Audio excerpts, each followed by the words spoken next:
اعوذ باللہ من الشیطان الرجیم بسم اللہ الرحمن الرحیم نحمدہ ونصلی علی رسولہ الکریم وعلی اہل بیت الطیبین الطاہرین اما بعد۔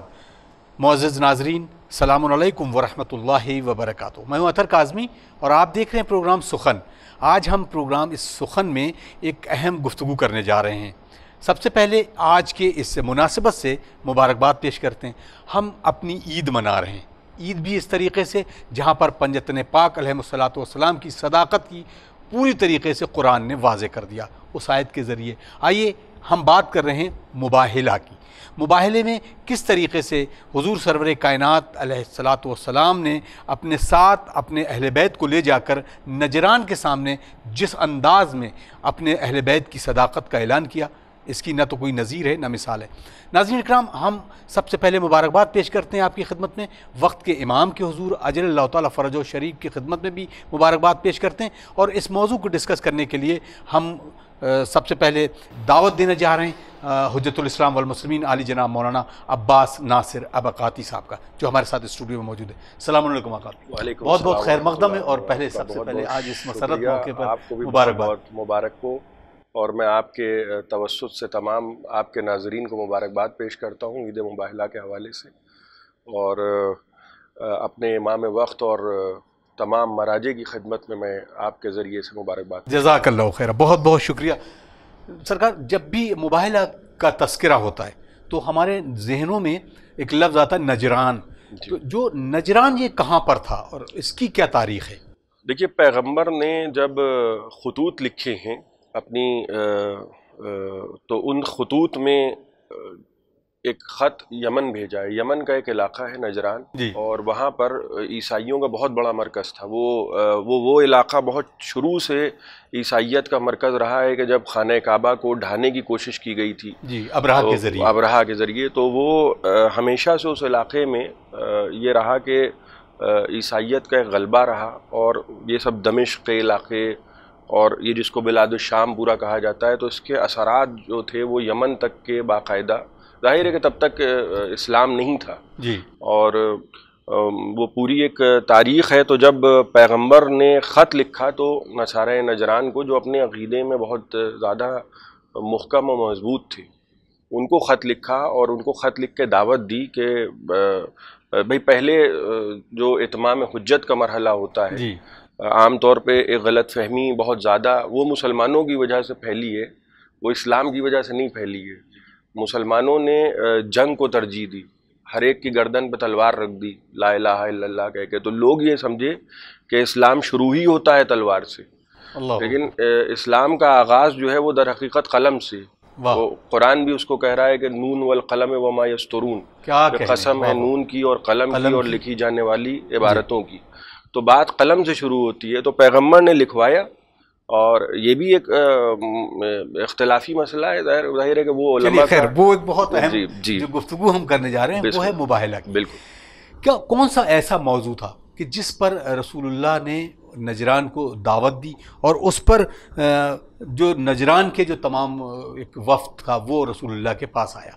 یہ مسئلہ ایکچوئل کیا تھا؟ دیکھیے، مسئلہ یہ تھا کہ پیغمبر خود کو نبی کہہ رہے تھے، ظاہر ہے کہ نبی تھے تو کہہ رہے تھے یقیناً، اور نصارہ نجران کا ایک موقف یہ تھا کہ خدا ہے اور عیسیٰ ہیں، اور ایک طبقہ ان میں یہ کہنے والا تھا کہ وہ خود خدا ہیں، جناب عیسیٰ خود خدا ہیں، اور ایک ان کی نبوت کا قائل تھا، ایک ان کے ابن اللہ ہونے کا قائل تھا کہ خدا کے بیٹے ہیں۔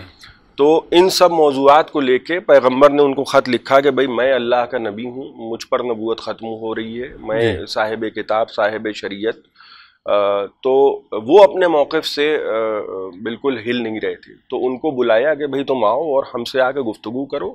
تو وہ 70 لوگوں کا وفد تھا جو نجران سے وہاں مدینے آیا، اور پیغمبر سے انہوں نے گفتگو کی۔ ان میں سے بھی 70 میں 14 بالکل سلیکٹ کیے گئے کہ جو گفتگو کے لیے بہترین لوگ وہاں آئے، اور وہ پیغمبر کے پاس آئے اور پیغمبر کی دعوت پر وہاں آئے تھے۔ نہیں، اب اس سے پہلے کیونکہ ہم اپنے اس پروگرام کے موقف کو بھی بتا دیں، ہم چاہتے ہیں کہ اس پروگرام کے ذریعے، جیسے آپ نے شروع میں کہا کہ سب سے پہلا جو ہے وہ مذاکرات، کسی بھی مسئلے کو حل کرنے کے لیے بات چیت، تو اب یہاں پر رسول اللہ نے کچھ نہ کچھ اور بھی باتیں بتائی ہوں گی مباہلے سے پہلے کہ چل کے ہم نجران کے جو تمام یہ وفد ہے اس کے سامنے جو چیزیں ہیں وہ کیا کیا چیزیں تھیں رسول اللہ نے جس کو اپنا مثال کے طور پر وہ مثال دے کر واضح کیا ہو؟ نہیں دیکھیے، یہ کہ جب یہ 14 لوگ وہاں مسجد میں آئے ہیں پیغمبر کی دعوت پر، تو پہلے تو گفتگو ہوئی ہے. یعنی یہ تو ہے نہیں کہ یمن سے مدینے بلا کر جی اور سیدھے لعنت ملامت ہو رہی ہے. لعنت ہی کرنا ہوتی تو ختم لعنتیں کر دی جاتی. جی تو پہلے ایک اتمام حجت کا مرحلہ ہے، وہ بذریعہ گفتگو ہے. اس کے بعد بھی کوئی نصارہ نجران سے جنگ و جدال نہیں ہوا ہے، وہ مباہلے تک بھی بات پہنچی ہے گفتگو کے بعد. پہلے گفتگو ہوئی ہے، نقاش ہوا ہے باقاعدہ، یہ کہ ان کی دلیلیں ہماری دلیلیں. اب ان کا بار بار یہ کہنا تھا کہ عیسیٰ خدا ہیں اور خدا کے بیٹے ہیں. جی وہ انہوں نے اپنی دلیل دی کہ اس لیے خدا کے بیٹے ہیں کہ عیسیٰ کا کوئی باپ نہیں ہے. بھائی ایک پروسیس ہے، مثلا جی کوئی جناب آدم اور جناب حوا کے علاوہ کوئی بغیر والدین کے اس دنیا میں نہیں آیا ہے. اور جناب آدم کو جو بنایا گیا اس کی بھی دلیلیں قرآن دے رہا ہے، اور دیگر کتب سماویہ میں اس کی دلیلیں موجود ہیں کہ بھئی ان کو ہم نے مٹی سے پیدا کیا اور ان میں روح پھونک دی. وہ ایک اس کے بعد کا جو سلسلہ ہے، تو وہ جو قرآن جس کو معجزہ کہہ رہا ہے جی کہ بھئی ہم نے وہ جو فَتَمَثَّلَ لَهَا بَشَرًا سَوِيًّا، یہ جناب جبرائیل کو جب بھیجا ہے جناب مریم کی طرف، اور وہ جناب مریم کے پاس جب آئے تو وہ بشر بن کے آئے یہ، اور انہوں نے ایک پھونک ماری. وہ قرآن اس کا ذکر کر رہا ہے کہ بھئی یہ معجزہ ہے، اللہ نے چاہا کہ مریم کو ایک عیسیٰ جیسا بیٹا آتا ہو، تو ہم نے جبرائیل کو بھیجا اور جبرائیل نے ایک پھونک ماری اور جناب مریم سلام اللہ علیہ کے بطن میں جناب عیسیٰ آئے. ان کا کہنا یہ تھا کہ یہ تو خدا کے بیٹے ہیں کیونکہ صاحب باپ نہیں ہے. تو قرآن میں یہ دلیل موجود ہے کہ بھئی اگر تم یہ کہہ رہے ہو کہ عیسیٰ بغیر باپ کے اس دنیا میں آئے لہٰذا خدا کے بیٹے ہیں، تو آدم اور حوا تو دونوں نہ ماں ہیں نہ باپ ہیں، تو ان کو کیوں نہیں تم خدا کا بیٹا اور خدا کی بیٹی مان رہے ہو؟ تو بہرحال جب وہ اپنے موقف میں ہل ہی نہیں رہے تھے اور پیغمبر نے کہا بھئی ہم چاہتے ہیں کہ تم ہمارے ہاتھ پہ بیعت کرو اور اسلام لے آؤ، تو کہنے لگے کہ ہم تو پہلے ہی سے مسلمان ہیں. کیا ان کا اپنا اب میں اس لفظ کی طرف آتا ہوں. جی جو اصطلاح مباہلہ کے کیا معنی؟ دیکھیے، مباہلہ جو ہے وہ مقابلہ ہے. جی کہ اب مباہلہ جو ہے وہ جب کسی سے گفتگو اس منزل پہ آ کر رک جائے کہ جب آپ اس کو ساری دلیلیں دے دیں. یعنی اکثر دیکھیے یہ ہوتا ہے کہ بہت سے لوگ بیچارے سادہ مزاج جو لوگ ہوتے ہیں، یا دیکھیے یا اپنے بھولے پنے میں کہتے ہیں یا کچھ اور موقف ہوتا ہے، لیکن کہتے ہیں کہ آپ اس انداز سے گفتگو کیجئے کہ سب لوگ آئیں. آنا کمال نہیں ہے. ابو سفیان جو تھا وہ بھی قرآن آ کے سنتا تھا. جی جب رات کے وقت رسول قرآن پڑھتے تھے تو وہ اپنے آپ کو چھپا کے، یعنی اس وقت کا جو بھی حجاب ہوتا تھا یوں سمجھیے برقع پہن کے. جی برقع بہت پرانی چیز ہے، یہ تو ہمارے کلچر میں شامل ہوا ہے، لیکن عرب میں باقاعدہ پہنا جاتا تھا. جی تو وہ برقع پہن کے قرآن سنتا تھا. لیکن قرآن ایسے لوگوں کی ہدایت کرتا ہی نہیں. وہ تو پہلے ہی واضح ہو گیا کہ ذالک الکتاب لا ریب فیہ ھدی للمتقین، یہ تو متقین کے لیے ہدایت ہے.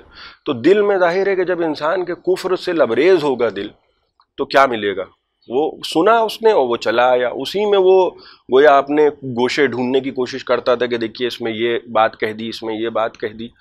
تو وہ نصارہ نجران بھی وہی کر رہے تھے کہ وہ پیغمبر نے ان کو جب قرآن سے دلیلیں نہیں تو وہ کہنے لگے کہ نہیں صاحب ہم تو نہیں مانتے. تو ایک آدمی ایسا ہوتا ہے کہ جو ہدایت چاہتا ہے، طلبگار ہوتا ہے، جو دل جس کا صاف ہوتا ہے، اور ایک انسان ایسا ہوتا ہے کہ آپ اس کو لاکھ دلیلیں دیتے جائیے.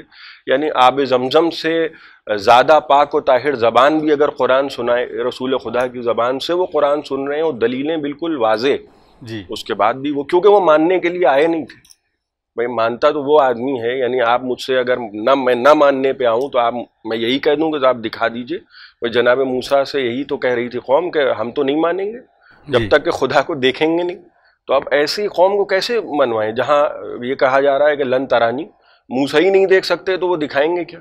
جو شے نظر نہ آئے تو وہ جسے کٹ حجتی، وہ اس پہ جب انسان آمادہ. تو نصارہ نجران نے وہی کیا کہ ہم تو مسلمان ہیں اور آپ جھوٹے ہیں، معاذ اللہ. یہ ایک الگ کمال ہوتا ہے کہ جن کو قرآن سچا کہہ رہا ہے ہم ہی ان کو جھوٹا بنائے پہ تیار ہیں. تو وہ جب اس مرحلے پہ آ گیا تب آیت آئی کہ بھئی دیکھو جب علم آ جانے کے بعد بھی یہ ہو رہا ہے تو اب میدان مباہلہ میں ہو. اور میدان میں لعنت ہوگی، یہ بھی نہیں کہ دروازے بند کر لو جی یہ نہیں ہے، لعنت بھی ہوگی تو میدان، کیا کہنے، تو ضروری نہیں ہے کہ صرف میدان میں جنگ ہو. کبھی کبھی جو ہے وہ جھوٹوں کا جو جسے کہتے ہیں نا کہ راز کو فاش کرنا ہے کہ جھوٹا کون ہے، اب یہ طے ہو جائے یا تم ہو یا ہم. تو اب یہ میدان سجایا گیا ہے تاکہ دنیا کے لیے ایک عبرت بن جائے کہ جو بھی جھوٹا ہوگا اس پہ آپ میدانوں میں آ کے لعنت کریے. جزاک اللہ. اب سرکار کیونکہ اب یہ بات جب تمام دلیلیں ہو گئی تو یہ بات مباہلے تک پہنچی کیسے؟ مباہلے تک یہ جب 3 دن گزر گئے، بھائی دیکھیے پہلے تو جب وہ لوگ آئے ہیں تو ان کے لباس بڑے سرمایہ دار طبقے والے لباس تھے، تو پیغمبر نے تو ان کو دیکھ کے چہرہ پھیر لیا، تو انہوں نے تو کہنے لگے کہ بھئی ہم نے تو سنا تھا کہ یہ صاحب خلق عظیم اور ہم کو بلا کے ہماری طرف دیکھ بھی نہیں رہے. تو صحابہ سے پوچھا. اچھا اب دیکھیے یہاں پر ایک فرق ہے صحابیت میں اور اہل بیت و طہارت و عطرت میں جو فرق ہے وہ اسی لیے پیغمبر نے اہل بیت کو اس لیے چھوڑا کہ وہ جو پیغمبر کے جملے کی تو شرح کوئی کر سکتا ہے کہ بھئی اس حدیث کے یہ معنی، اس لفظ کے یہ معنی، یہ لیکن یہ جو اشارے کنائے ہوتے ہیں کیا کہنے، بھئی میرے والد کتاب میں نہیں ملتی، ہر چیز کتاب میں نہیں ملتی. مثلاً جو ہے وہ میرے والد نے یوں اشارہ کیا ہے، تو اب اس اشارے کا مطلب جو ہے یہ ان کے قریب ترین لوگ بتا پائیں گے. لوگ کہیں گے بھئی یہ صاحبزادے سے پوچھیے کیا مطلب ہے. یہ مثلاً کوئی یہاں اس علاقے میں رہ رہا ہے جو بہت دور رہ رہا ہے، اس کو کیا پتا کہ بھئی جب یہ وہ اشارہ کریں تو اس کا کیا مطلب ہے. تو وہ جو اشارے کنائے ہوتے تھے پیغمبر کے وہ صحابہ نہیں سمجھ سکتے تھے یقیناً. تو پیغمبر نے چہرہ کیوں پھیرا وہ صحابہ سے پوچھ رہے ہیں، وہ کہیں بھئی ہمیں نہیں پتا، یہ تو علی بتائیں گے. اب علی کے پاس پہنچے تو اب یہ دیکھیں وہ جو جیسے گویا قرآن کی شرح نہج البلاغہ ہے ویسے ہی پیغمبر کی شرح کا نام ہے اہل بیت. اب پیغمبر سے نے چہرہ پھیر لیا، وہ پریشان کہ بلایا بھی ہے اور صاحب خلق عظیم مشہور ہیں اور یہ طریقہ ہے مہمانوں کے ساتھ یہ سلوک ہوتا ہے. تو امیر المومنین نے کہا کہ بھئی اس لباس میں جب تم وہاں گئے تھے تو یہ تم مجھے بتاؤ کہ تم اپنی قوم کی مال و دولت میں نمائندگی کر رہے ہو، ثروت میں نمائندگی کر رہے ہو یا علم میں نمائندگی کر رہے ہو. تو کہا علم میں نمائندگی کر رہے ہیں. کہا تو پھر علماء کے لباس میں آؤ. تو یہ اچھے لباس پہننے سے کوئی عالم نہیں ہوتا. کیا کہنا، سبحان اللہ. ناظرین آپ دیکھ رہے ہیں پروگرام سخن اور یقیناً ابھی تک کا مرحلہ جس طریقے کے جوابات ہیں سبحان اللہ ایک نورانی گفتگو اور ہم سے محو گفتگو ہیں جت الاسلام والمسلمین علی جناب مولانا عباس ناصر ابقاتی صاحب. یقیناً اس مرحلے تک پہنچنے کے بعد بہت سارے نکات ہیں جو ہمارے لیے شاید بہت ضروری بھی ہیں. یہ بات کیونکہ مباہلے تک پہنچنے سے قبل جس طریقے سے نصارہ نجران کے لباس تھے، لباس کے طور پر کس طریقے کا ایک سبق ہے جو ہمارے لیے بھی عبرتناک ہے کہ اپنے حلیے کو، اپنے وضاقتہ کو اس طریقے سے بناؤ تاکہ تم بھی نظر آؤ ایک ویسے انسان کہ جو عام انسان بھی تمہیں اپنا بھائی کہہ سکے. خوبصورت گفتگو. آئیے ایک اگلے سوال کی طرف ہم بڑھتے ہیں. سرکار اب سوال جو اٹھتا ہے کہ اس تمام گفتگو کا ماحصل اب جو سلسلہ نکلا ہے قرآنی نقود، قرآنی آیت کے جو آیت نازل ہوئی اس پر بھی روشنی ڈالیں، پھر کس طریقے سے ایک کارواں چلا. دیکھیے یہ جب ظاہر ہے کہ معلوم تھا پیغمبر کو علم غیب، ظاہر ہے کہ پیغمبر لیکن ایک دنیا کو سکھانے کے لیے بھی بہت سی چیزیں ہوتی ہیں. جب وہ بالکل بات ختم ہو گئی تو پیغمبر نے کہا کہ اب آیت نازل ہوئی. اب یہ کہ اب پیغمبر نہیں بولیں گے، اب قرآن بول رہا ہے کہ بھائی اگر یہ اب یہاں تک کے معاملہ پہنچ گیا ہے کہ علم آ جانے کے بعد بھی یہ اس طریقے سے جو ہے وہ تمہارے اتمام حجت کر دینے کے بعد بھی یہ بضد ہیں جی، تو اب ان سے کہہ دو کہ یہ اپنی عورتوں کو لائیں، یہ تم اپنی عورتوں کو لاؤ، یہ اپنے بچوں کو لائیں، تم اپنے بچوں کو لاؤ، ابنا آنا اپنے بیٹوں کو لائیں اور اپنی نفسوں کو لائیں جی. اور میدان مباہلہ، اچھا دیکھیے یہ مباہلہ ہوا نہیں جی، وہ وڈرا کر گئے. عیسائی جو تھے وہ نصارہ نجران، وہ کیونکہ ظاہر ہے کہ علم تو ہے، اب یہ اور بات ہے ان کو قرآن کا علم نہ ہو لیکن بھئی انجیل کا علم تو ہے. تو جاہل جو ہوتا ہے وہ ظاہر ہے کہ وہ بے وقوف بہت ہوتا ہے. عالم جو ہے وہ بہرحال کسی بھی کتاب کا عالم ہو اپنے، تو وہ جب انہوں نے آثار دیکھے اور یہ بھی انہوں نے کہہ دیا تھا کہ بھئی دیکھو اگر یہ اتنا، ایک انسان کا کانفیڈنس بھی ہوتا ہے، معاذ اللہ میں دنیاوی مثال دے رہا ہوں، حالانکہ انبیاء پر اور ائمہ پر وہ دنیاوی مثال صادق نہیں آتی، لیکن ایک انسان کا سامنے ایک کانفیڈنس ہوتا ہے، اس کو دیکھ ہی کے اندازہ ہو جاتا ہے کہ سچا ہے کہ جھوٹا ہے. تو ظاہر ہے کہ پیغمبر کے جو اسلوب گفتگو تھا وہ نصارہ نجران کو تو ظاہر ہے کہ انہوں نے انجیل میں بھی پڑھا تھا کہ ایک آئے گا آنے والا، وہ آنے والے کا تو انتظار کر رہے تھے لیکن دل اس پہ ٹوٹ گیا بہت سے لوگوں کا کہ ان میں نہیں آیا، ان میں سے نہیں ہے. یہی اسی میں جیسے بنی امیہ کو حسد ہو گیا کہ نبوت وہاں کیوں چلی گئی، تو جب دوسرے گروہ میں چلی گئی تو اب وہ منکر ہو گئے. تو یہ انسان کا مزاج ہوتا ہے کہ وہ معاذ اللہ وہ ہر آدمی چاہتا ہے کہ ذکر ہو تو ہمارے دادا، ہمارے ابا، ہمارے بیٹے ہو، کسی اور کا نام ہی نہ لیا جائے. تو بہرحال جب بات اینڈ ہونے لگی تو قرآن نے کہا کہ اب ان کو لے کر ان سے کہو کہ یہ اپنے افراد خاندان کو لے کے میدان مباہلہ میں آ جائیں اور اب وہاں لعنت ملامت ہو تاکہ یہ ثابت ہو جائے کہ کون سچا ہے اور کون جھوٹا ہے. واہ واہ. تو مباہلہ ہوا؟ مباہلہ تو نہیں ہوا. اصل میں جیسے ہم عید مناتے ہیں غدیر، تو غدیر کے میدان میں تو مولا علی کو ہاتھوں پہ اٹھایا یقیناً، تو عید مثلاً جو ہے غدیر واقع ہوئی یقیناً، اور لیکن مباہلہ جو تھا وہ صرف اعلان ہوا ہے اور وہ پیچھے ہٹ گئے کہ بھائی صاحب ہم تسلیم کرتے ہیں، آپ حق پر ہیں، کیونکہ انہوں نے وہ آثار دیکھ لیے تھے کہ جس کو وہ سمجھ رہے تھے وہ انہوں نے باقاعدہ حالات اور آثار دیکھ کے اپنے آپ کو پیچھے ہٹا لیا کہ کیونکہ ظاہر ہے کہ لعنت کا معاملہ ہے اور کوئی ایسا معاملہ ہو کہ قیامت تک ان کے مذہب کی سبکی ہو، اس سے بہتر یہ کہ انہی کی سبکی ہو جائے. کیا کہنے. واہ واہ. وہ زیادہ سمجھداری اسی میں. جزاک اللہ. اگر اب اس سے پورے جو مباہلہ تک پہنچی بات تو ایک سوال جو اٹھتا ہے کہ صداقت تو یقیناً واضح ہو گئی کہ وہ افراد کو ہم دیکھ رہے ہیں، یہ نجران نصارے نجران کی طرف سے کہا گیا. مسلمانوں کے لیے کیا عبرت ہے؟ کیسے سمجھیں؟ جیسے جو عقیدہ ہے یعنی ہم لوگوں کا اہل تشیع کا جو عقیدہ ہے کہ ہم افضل ترین شخصیتوں میں شمار کرتے ہیں بعد رسول اللہ صلی اللہ علیہ وآلہ وسلم اہل بیت علیہ السلام کو، جس میں شہزادی عالمیان ہیں، مولا کائنات ہیں اور امام حسن و حسین ہیں. ہم انبیاء سے بھی افضل سمجھتے ہیں، تو ہم اس کو کیسے واضح کریں گے کہ اس آیت کے روح کے، تو اس آیت کے مفہوم کے اعتبار سے ہم ان افراد کو انبیاء سے افضل ترین سمجھتے ہیں؟ دیکھیے میں عرض کر دوں، پہلے تو ایک کنفیوژن یہ دور ہو جانا، بھائی یہ صحابیت جو ہے یہ ظاہر ایک بڑا مقدس لفظ ہے یقیناً، لیکن صحابیت جو ہے وہ خود خلیفہ اول نے اور تاریخ خلفاء میں غالباً، اگر میں خطا نہیں کر رہا ہوں تو کل رات ہی میں تاریخ خلفاء دیکھ رہا تھا اور اس میں صفحہ نمبر 30 پر خلیفہ اول کی یہ تحریر ہے کہ بھائی میرے ساتھ بھی ایک شیطان ہے جی، اور وہ مجھ پر غالب آ سکتا ہے جب میں ٹیڑھا ہو جاؤں. یہ ان کے جملے ہیں کہ بھائی اور بھائی اگر میں غلط ہوں کیونکہ میں معصوم نہیں ہوں. جی. تو دیکھیے ایک ہوتا ہے کہ جیسے نبی ہیں تو دعوی نبوت کر رہا ہے، معصوم ہے تو دعوی عصمت کر رہا ہے، سچا ہے تو اپنے سچائی کا دعویٰ کر رہا ہے کہ بھئی ہم صادق ہیں. تو اچھا آدمی خود دعویٰ نہ کرے تو یہ تو معاملہ وہ ہو جاتا ہے کہ مدعی سست اور گواہ چست. جی. تو آدمی جب خود یہ کہہ رہا ہے کہ مجھ پر شیطان غالب آ سکتا ہے کیونکہ میں معصوم نہیں، تو میں مثال دے کے یہ سمجھانا چاہ رہا ہوں اور ان کے جملوں سے یہ کہ جب انہی کے متعلق جب یہ معاملہ ہے تو دیگر اصحاب کو ظاہر ہے کہ وہ عام لوگ تھے اور اسی لیے پیغمبر نے اطرت اور قرآن کو ان کے بیچ میں چھوڑا تھا کہ وہ نہ گمراہ ہوں. کیا کہنے. تو اور جھوٹ، بہرحال پیغمبر نے کہہ دیا کہ مجھ پر کثرت سے جھوٹ بولا جائے گا، تو اب جھوٹ بولنے والے بھی اچھا وہ ایک عقیدہ ایسا نافذ کیا بات کے لوگوں نے کہ آپ کسی کی بھی پیروی کر لیجئے تو یہ تو ممکن نہیں ہے.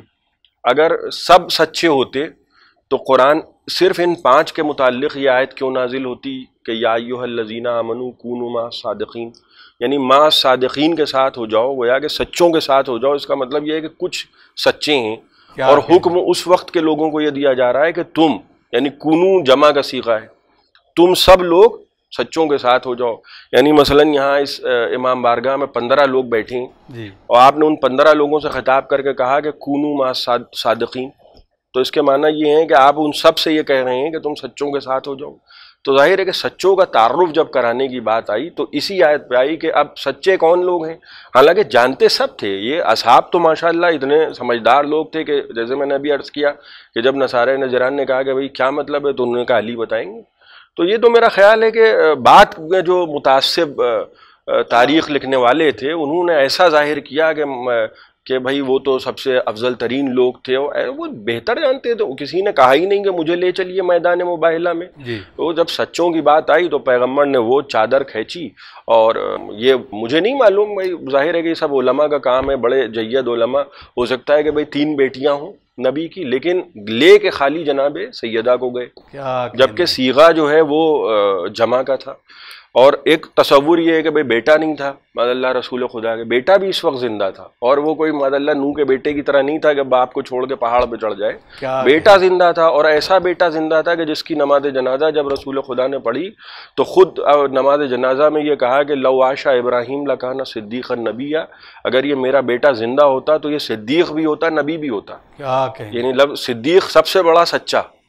تو ایسا بیٹا کہ جس کو خود زبان رسالت کہہ رہی ہے کہ یہ سب سے بڑا سچا ہوتا، اس تک کو لے کے رسول اس زندہ تھے، بیٹا زندہ تھا. ابناء کی آیت ہے، ابن بیٹے کو کہتے ہیں، عربی میں سبت جو ہے نواسے کو کہتے ہیں. تو ابن ابناء اپنے بیٹوں کو لاؤ، اس بیٹے کو چھوڑ کے نواسے کو لے گئے. کسی نے اعتراض نہیں کیا کہ اللہ کے رسول، کیونکہ لوگ جانتے تھے کہ ایک آدمی بھی اعتراض کرنے والا ہوتا ہے. جب صلح نامہ حدیبیہ ہوا تھا تو فوراً جو ہے انہوں نے کہا کہ صاحب یہ تو مجھے نبوت میں شک ہو گیا. تو بولنے والے تو بول دیتے ہیں، تو کہنے والا تو یہ کہہ سکتا تھا کہ بھائی آپ جو ہے وہ بیٹے کو کیوں نہیں لے جا رہے ہیں جب ایسا ماشاءاللہ آپ کا نور نظر موجود ہے. بھائی بیٹے کو چھوڑ کے آدمی بھانجوں بھتیجوں نواسوں کو لے جا رہا ہے، پوتوں کو لے جا رہا ہے، تو یہ ایک بہت اہم مسئلہ ہے. اچھا، نفس رسول بنا کے جب لے گئے تو اس یہ جو آپ نے ابھی فرمایا کہ ہمارا عقیدہ، اسی آیت سے جو ہمارے علماء استنباط و دلیل پیش کرتے ہیں کہ کسی کا نفس رسول ہونا، یعنی یہ بہت عجیب و غریب مسئلہ ہے. حالانکہ دیکھیے میں بالکل کھل کے عرض کروں، کوئی کسی کا نفس نہیں ہو سکتا، ممکن ہی نہیں ہے یقیناً. یعنی ہر انسان کی جان ہے، ہر انسان کی انفرادی روح ہے، ہر انسان کا انفرادی نفس ہے. یہ تو آیت نے نفس رسول بنا دیا اور پیغمبر لے کے امیر المومنین کو ساتھ گئے، ورنہ اس کے علاوہ کوئی کسی کا نفس و جان ہوا ہی نہیں یقیناً. ایک ترمذی شریف میں ایک روایت موجود ہے کہ ایک صاحب نے آ کے پیغمبر سے پوچھا کہ آپ کو سب سے زیادہ کون پسند ہے. پیغمبر نے ایک نام لیا، پھر دوسرا نام لیا، پھر تیسرا نام لیا. تو انہوں نے پوچھا کہ آئینہ علی، آپ تو سب کے نام گنا دیے آپ نے، پسندیدہ لوگوں کی فہرست. اب یہ جو میں کہہ رہا تھا نا، قلم چلانے والوں کی حرکت بھی ہوتی ہے. اب انہوں نے پسندیدہ لوگوں اس میں اہل بیت ہیں نہیں. تو اب لیکن یہ اس کے لکھنے کے باوجود یہ لکھا کہ جب اس سوال کرنے والے نے یہ پوچھا کہ آئینہ علی، اس فہرست میں علی کہاں ہے، تو پیغمبر نے حیرت بھری نگاہوں سے اس کو دیکھ کے کہا کہ ان ھذا یسألنی عن النفس، یہ عجیب شخص ہے، یہ تو مجھ سے میرے نفس کے متعلق سوال پوچھ رہا ہے. تو معاملہ یہ ہے کہ پسند آپ کو کیا ہے کہ آپ نے بھائی یہ نام لے دیے، لیکن آپ نے پوچھ لیا کہ اہل بیت کہاں ہے. تو اب یہ کیا سوال ہے؟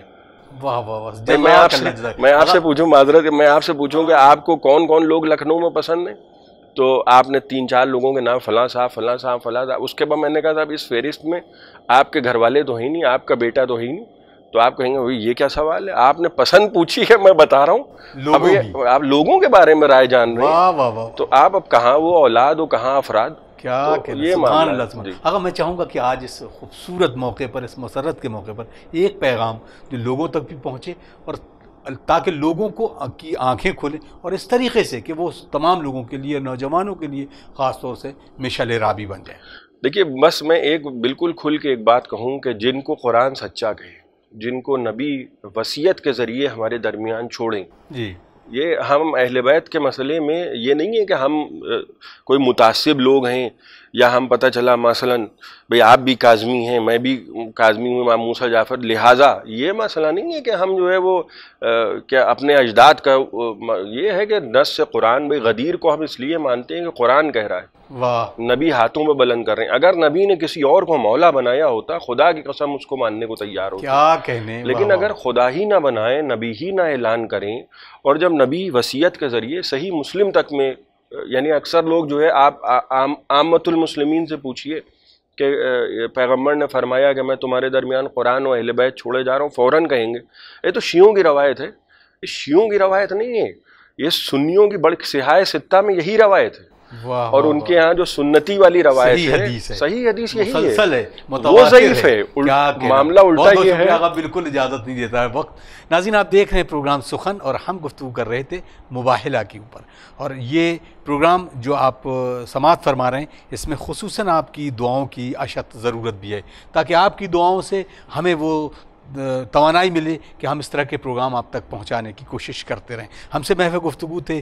حجت الاسلام والمسلمین علی جناب مولانا عباس ناصر ابقاتی صاحب۔